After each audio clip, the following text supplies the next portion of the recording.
Estamos celebrando la fiesta, la festividad de Cristo Rey.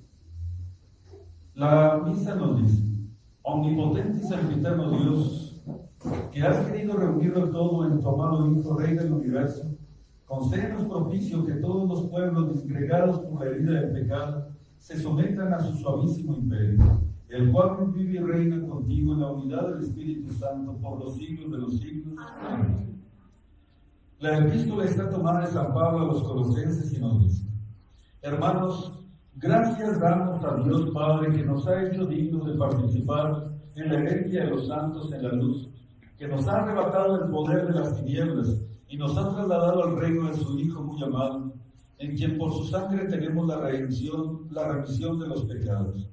Él es la imagen del Dios invisible, primogénito de toda creación, porque en Él han sido creadas todas las cosas, en los cielos, sobre la tierra, sobre el mundo visible y el invisible, los tronos, los señoríos, los principados, las dominaciones, todo ha sido creado por Él y para Él.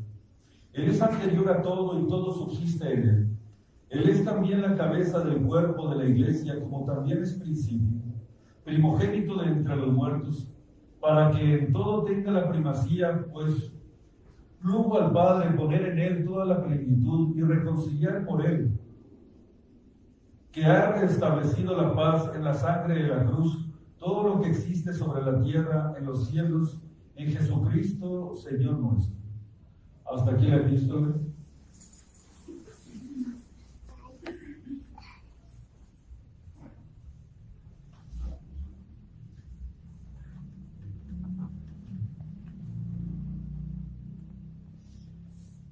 En esta fiesta de Cristo Rey, queridos fieles, el Evangelio es tomado de San Juan y nos dice: en aquel tiempo dijo Pilatos a Jesús: ¿tú eres el rey de los judíos, o te lo han?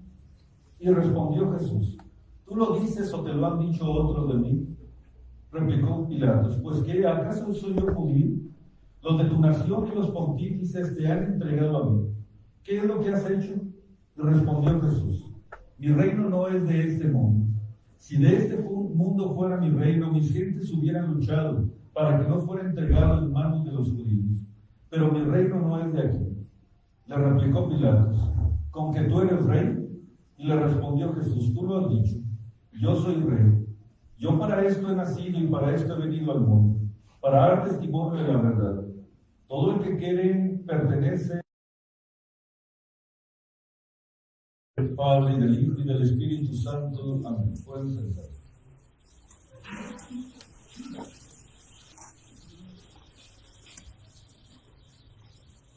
Por primera vez, después de esta pandemia, si así se le puede llamar, queridos fieles, hemos salido a las calles con el Santísimo Sacramento, con Jesucristo nuestro Señor.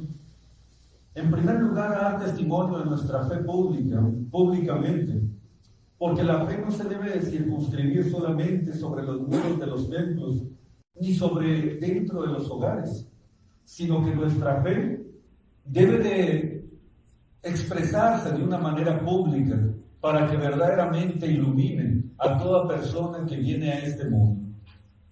La fe no puede ser encerrada, como le contestó a aquella santa, a aquel tirano que la iba a matar, que renegara de Jesucristo y se burlaba de él, diciendo a aquel comunista que algún día Jesucristo estaría solamente encerrado en los museos, como algo del pasado, como algo que ya fue y que ya no existe.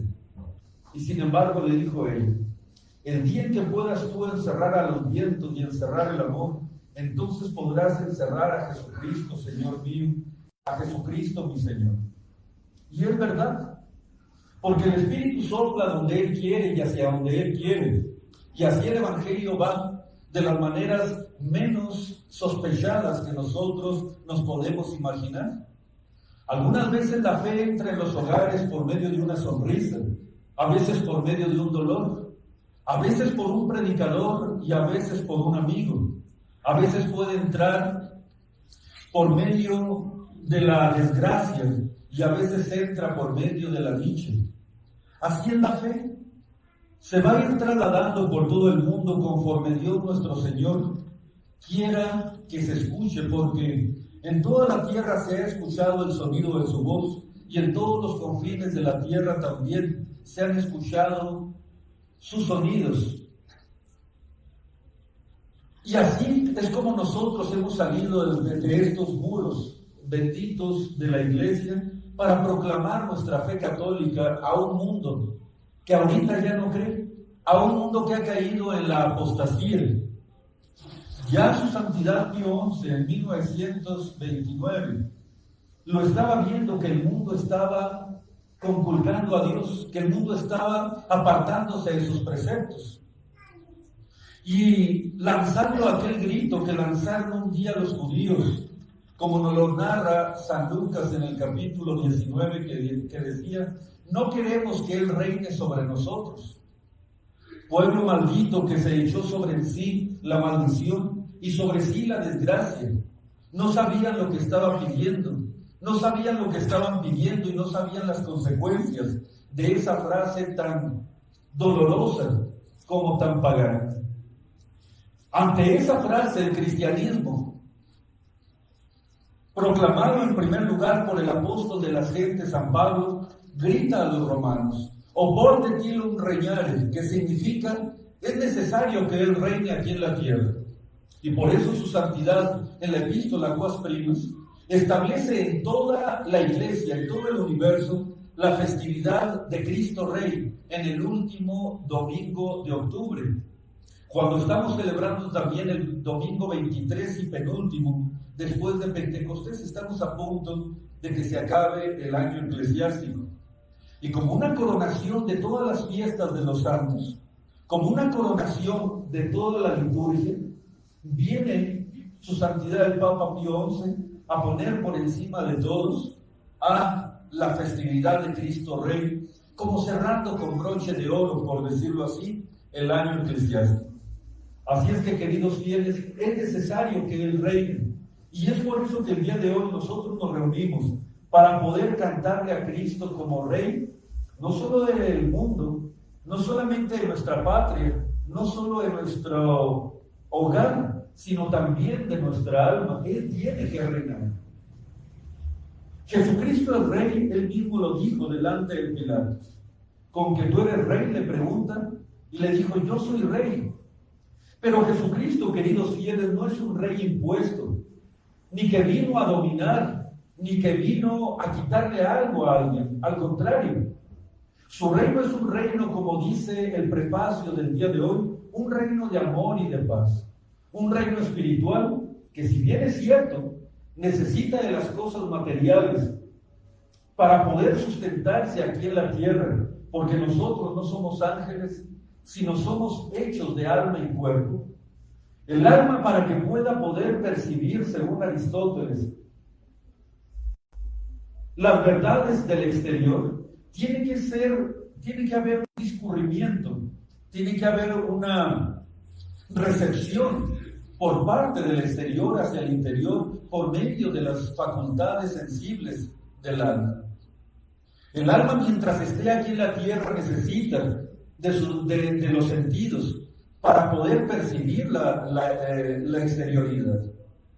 Así, de la misma manera, nosotros, siendo ángeles, que ya tuviéramos nosotros ciencia infusa e intuición, nosotros no la tenemos. El alma necesita forzosamente de los órganos y de los sentidos para poder manejarse aquí en la tierra. La fe entra por medio de los oídos, y los oídos lo perciben por medio del predicador, y el predicador va a predicar por todos los confines de la tierra por medio del mandato de nuestro Señor Jesucristo. Ite misa es, he aquí, váyanse, que yo los envío para predicar el evangelio a toda criatura. Así es que, aunque el reino de nuestro Señor Jesucristo, al cual pertenecemos, que es un reino espiritual, que su finalidad y su objetivo son la salvación del alma y dirigidos hacia el alma, aún así necesita como medios, por ser nosotros y por estar encerrados en este cuerpo, que algún día tendrá que soltar al alma para que se vaya con Dios al cielo. Necesita de los sentidos, necesitamos de las cosas exteriores, pero no deja de ser su objetivo y su finalidad el reino de Jesucristo, un objetivo y finalidad espiritual. No viene a quitarle a nadie, dice la Cordarena. No viene a quitar reinos, a quitar coronas, como hizo, por ejemplo, Alejandro Magno, como hizo Napoleón, que ellos no reinaron, ellos dominaron, y por medio de las armas quitaban reinos, quitaban reyes, y se ponían ellos hasta que lograron ser emperadores. No es así el reino de Jesucristo nuestro Señor. El reino de nuestro Señor es un reino de amor y de persuasión. Una vez que yo esté levantado, dijo nuestro Señor, en la cruz se refería, atraeré a todos hacia mí. Y toda la vida de nuestro Señor Jesucristo fue una conquista, es verdad, del mundo y conquista de nuestras almas. Pero no fue una conquista por medio de las armas, sino por medio de la verdad y por medio de la persuasión de cuánto nos amaba, para que nuestras almas se rindieran ante Él, como lo estamos haciendo nosotros el día de hoy.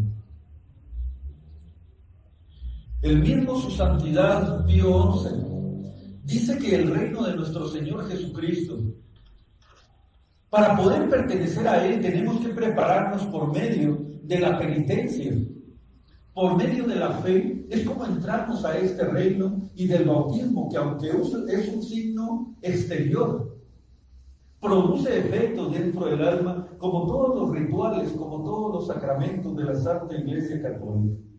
Así es que, queridos fieles, mil felicitaciones a ustedes por haber terminado con éxito y haber hecho con mucha devoción este santo jubileo de las 40 horas de nuestro Señor Jesucristo sacramentado, en la cual no faltó una sola familia de esta parroquia viniendo a rendirse ante Dios nuestro Señor. Porque el mismo Lacordaire dice que mientras un pueblo no reconozca aún en sus leyes, aún en el exterior, a Jesucristo como Rey universal, no va a poder lograr los objetivos que se propone como nación.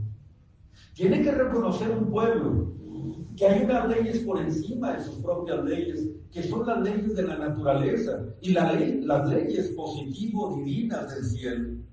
Los mandamientos que Dios nos ha dejado, porque Él es nuestro Creador y por lo tanto nuestro Rey y por lo tanto nuestro Señor, que tiene todo el derecho de imponer leyes, pero esas leyes en nada le favorecen a Dios. Las leyes más bien son puestas para nosotros porque nos aman, son leyes llenas de amor, que de alguna manera regulan la conducta del ser humano para poder conseguir el último fin para lo que nosotros fuimos creados. Mientras un pueblo no reconozca a Jesucristo en sus leyes y en el exterior como a su Rey y su Señor, entonces no va a poder conseguir la finalidad para lo que fue hecha la sociedad conjunta, la sociedad regulada por medio de una autoridad, por medio de una cabeza. Si esa cabeza se cree suprema y no acepta que por encima de todos y por todo está Jesucristo nuestro Señor y su santa ley, entonces va a ser un desastre ese pueblo, va a ser un desastre esa nación. Se van a requerir las armas, van a requerir tantas cosas para poner en orden a una sociedad malcriada, a una sociedad maltratada, a una sociedad en la cual no reinan las virtudes que Jesucristo nos vino a traer para nuestro propio aprovechamiento, para nuestra ensalzación, para que algún día nosotros, por medio de ellas, estemos reinando con Dios en el cielo. Si un alma, queridos fieles, continúa el mismo Lacordaire, no reconoce otra ley más que su propia opinión y se guía por sus propias inclinaciones, por sus propios apetitos, va a ser un alma insatisfecha, un alma ingobernada, un alma que va a andar saltando de una creencia en otra, de una opinión en otra, de un lugar a otro sin saber hacia dónde se dirige, ni de dónde viene, ni a dónde va. Hasta que el alma después reconoce, ya cansada, ya golpeada, ya triste, ya con lágrimas en los ojos, que no se puede gobernar sino por medio de los mandamientos de Dios, que fueron hechos exclusivamente para ella, si ella no se rinde y no se inclina ante Jesucristo como Señor suyo, entonces el alma no va a poder alcanzar la razón por la cual existe, la razón por la cual respira, la razón por la cual vive en este mundo. Que no fuimos creados nosotros, sino para ir al cielo, queridos fieles. Y para poder entrar en el cielo, el único camino que existe es Cristo. Es Jesucristo Rey, porque Él es el camino, la verdad y la vida. Si Él es el camino, no hay otro camino por el cual nosotros podamos entrar en el cielo. Hasta que el alma, ya cansada de pelear, ya cansada en su egoísmo, ya cansada en su propia opinión, se deja guiar y se deja llevar por Jesucristo, por su santa ley y mandamientos, entonces es un alma feliz, es un alma segura, es un alma que camina y que no camina, más bien corre en el camino de la santidad y de la perfección. Pero mientras no siga y no se guíe por los mandamientos de Dios y por su santa ley, es un alma errática, es un alma insatisfecha, es un alma no completa, es un alma superficial que no va a poder alcanzar la meta del último fin para lo que fue creado.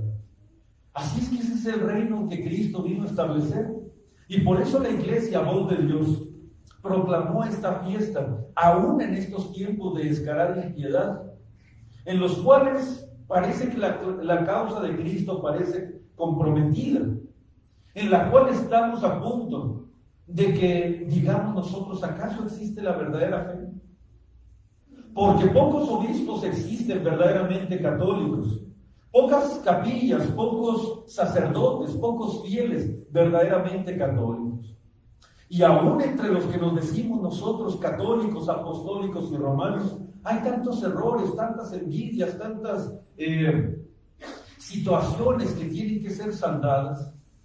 Pero insisto, mientras un pueblo, mientras una comunidad religiosa o civil, mientras un obispo o un sacerdote, mientras un laico, mientras un alma se estén guiando por su propio parecer y no por la ley, por la doctrina de Cristo, mientras un alma, un pueblo, una comunidad religiosa, un obispo, un sacerdote, un clérigo, un fiel, se guíen por su propia opinión, con opiniones particulares y no con la doctrina oficial de la Santa Iglesia Católica, guiándose por sus mandamientos también y también por las virtudes que ella enseña e inculca a los fieles, de nada va a servir. Podrá ser una comunidad grandiosa, y al decir grandiosa me refiero nada más al número de sacerdotes, de fieles, de parroquias, de capillas que tengan. Pero si se guían solamente por su propia opinión, no dejará de ser una institución puramente humana. Porque la iglesia de Cristo es jerárquica. Y Jesucristo es el rey de ella, la cabeza de ella. Y por lo tanto Él es el que rige a la iglesia a los destinos a los cuales ella va caminando hacia el futuro.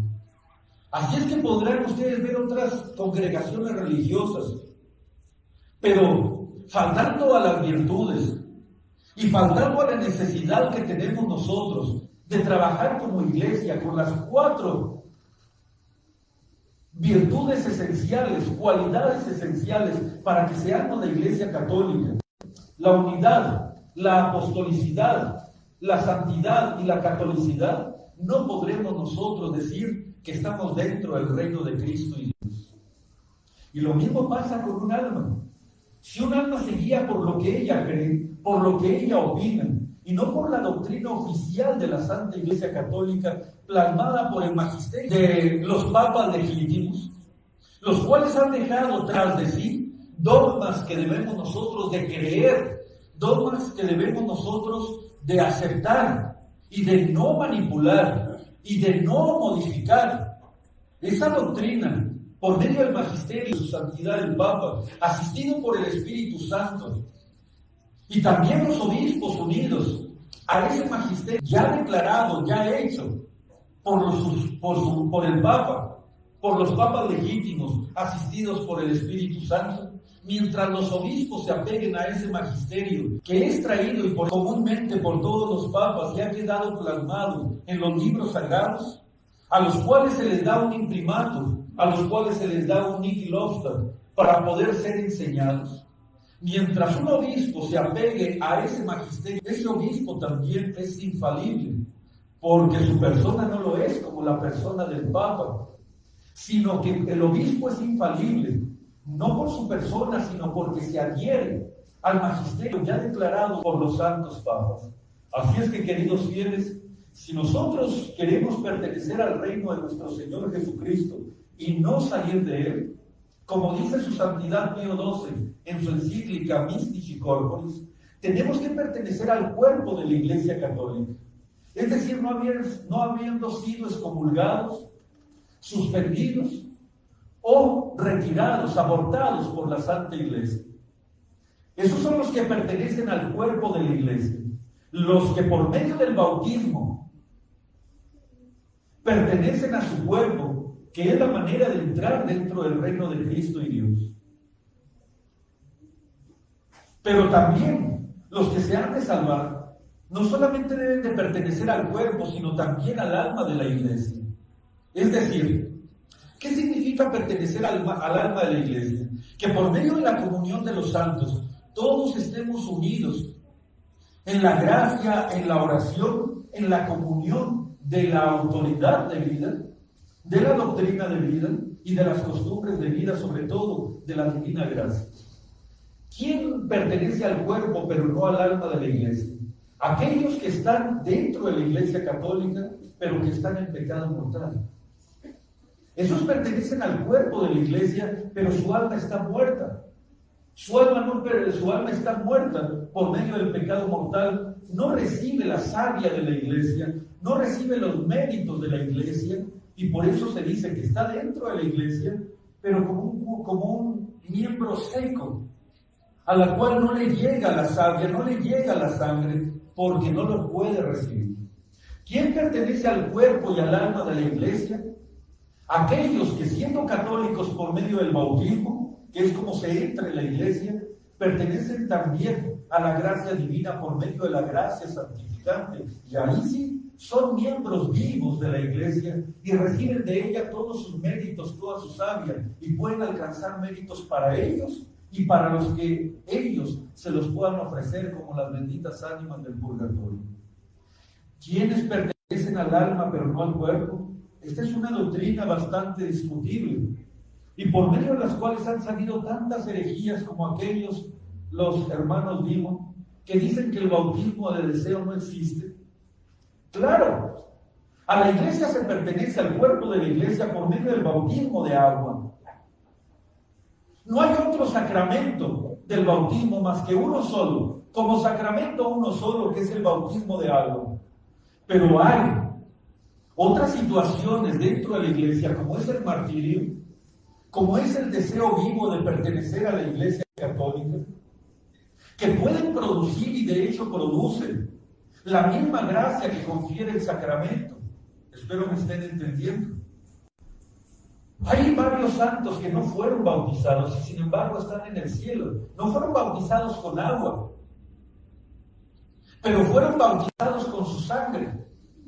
Por ejemplo, la hermana Nutricia de Santa Inés, Santa Enmengarda, la cual, habiendo creído, siendo pagana, habiendo creído en Jesucristo nuestro Señor, por medio de su hermana Nutricia, Santa Inés, una vez que murió Santa Inés, ella fue y rezó en la tumba de su hermana, y unos paganos que iban pasando por ahí, al ver que ella estaba rezándole a Santa Inés, la apedrearon, la mataron, y con su misma sangre, aún no estando bautizada, fue bautizada con el bautismo del martirio. ¿Y cuántos otros catecúmenos preparándose, ya creyendo en Jesucristo, amando a Jesucristo, preparándose para el bautismo, no han llegado por alguna u otra razón a recibir el bautismo de agua, pero tenían unos firmes sentimientos de recibirlo, entonces nuestro Señor, en su misericordia, les hace disfrutar de los efectos del bautismo de agua por el deseo que ellos tenían de entrar en el reino de los cielos. Es verdad, solamente existe un bautismo como sacramento, y es el bautismo de agua, por medio de la cual, evitando aquellos otros dos situaciones, nadie puede entrar en el reino de los cielos. No hay tres bautismos, no hay tres sacramentos. Existe un solo sacramento, que es el sacramento del bautismo por medio del agua. Los otros se equiparan por sus efectos al sacramento del bautismo de agua, pero no siendo sacramentos, reciben por la misericordia de Dios el efecto de este mismo. Así es que sí podemos decir, primero en sentido propio, que existe el bautismo de agua, el bautismo como uno solo y único sacramento. Y quien se equivoque en este punto está fallando en la fe. Pero se equiparan y por eso les decimos análogamente, solamente análogamente, bautismo de sangre y bautismo de deseo. Aquellos que tenían dando su vida por Cristo, derramando su sangre por Cristo y deseando vivir con Cristo, creyendo en Él y amándolo y deseando vivamente recibir el santo bautismo, pueden, no ex opere operato, sino ex opere operantis, como dicen los teólogos, recibir la gracia misma del Santísimo Sacramento del bautismo por medio del agua. Queridos fieles, este es el reino que Cristo ha establecido, el reino de Dios que es la Iglesia católica, apostólica y romana. Fuera de este reino nadie puede salvarse, pero aún los que ya pertenecemos en el cuerpo del reino de Cristo nuestro Señor, tenemos que permanecer en el alma por medio de la gracia santificante. Y tenemos un mandato de nuestro Señor de ir a publicar el Evangelio a toda criatura, porque no nada más se las dio a los obispos ni a los sacerdotes. A todos los fieles les obliga este mandamiento: vayan por todo el mundo a predicar el Evangelio a toda criatura. El que creyere y fuere bautizado se salvará, mas el que no creyere se condenará. Entonces, queridos fieles, cada vez que el sacerdote les dice ite missa est, no significa váyanse, la misa se ha terminado. Significa váyanse, que yo los envío. ¿Y a dónde los envío? A predicar su fe. En primer lugar a sus parientes. En tercer lugar a cualquier criatura, a cualquier raza y en cualquier momento que ustedes estén dispuestos a llevarles la verdadera fe y la salvación a las personas que se topen, porque cada salvado, cada persona que se salve es más gloria para Dios y más derrota para el demonio. Así es que ite missa est, vayan a predicar el Evangelio, así como lo predican los sacerdotes desde el púlpito. Ustedes vayan y predíquenlo por medio de su conducta y por medio de su palabra a todas las personas que tengan necesidad, y todos tenemos necesidad de Dios. En el nombre del Padre, del Hijo y del Espíritu Santo. Amén.